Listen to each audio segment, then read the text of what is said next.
বিসমিল্লাহির রহমানির রহিম। আসসালামু আলাইকুম। ঈদ মুবারক। আজকে কুরবানি ঈদ। এই কুরবানি ঈদে গোশত কিমা করা হয়েছে। এটা কোফতা করব। এই কোফতাতে লাগছে হলো, প্রথমে দিচ্ছি পরিমাণ মতো লবণ, তারপরে দিচ্ছি আদা বাটা, তারপরে রসুন বাটা, তারপরে দিয়ে দিচ্ছি হলো পেঁয়াজ কুচি আর কাঁচামরিচ, এরপরে দিয়ে দিচ্ছি ধনে গুঁড়া।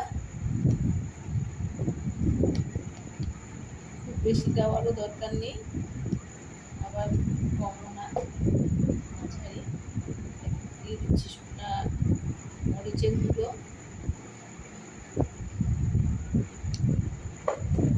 দিয়ে দিচ্ছি হলুদ,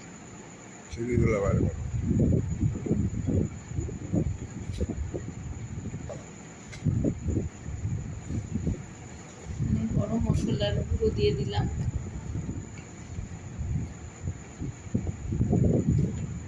আর দিয়ে দিচ্ছি আন্দাজ মতো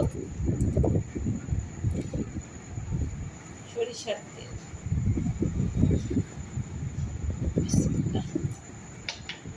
এটাকে সুন্দর করে মাখাতে হবে।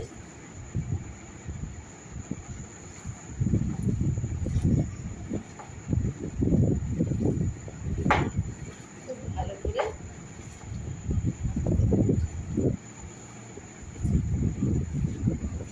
এটা হচ্ছে ঈদের গরুর গোশতের কোফতা। এটা আমরা প্রতি বছরে করে থাকি, এটা আমাদের অবশ্যই করতে লাগে। এটা আর হচ্ছে একটা কোরমা, এটা প্রতি বছরেই কিন্তু গোশত রান্না হবেই, তার মধ্যে এটা আমাদের না করলে হবেই না। আল্লাহ পাকের হুকুম যতদিন আছে করব। তো এই হলো আমাদের গোশতের কোফতা।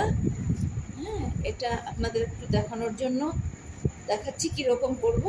এটা অবশ্য আধা ঘন্টা ম্যারিনেট করে রাখবো। এই যে এরকম করে তেল গরম করে তেলের মধ্যে ভাজতে হবে। ঠিক আছে, আসসালামু আলাইকুম।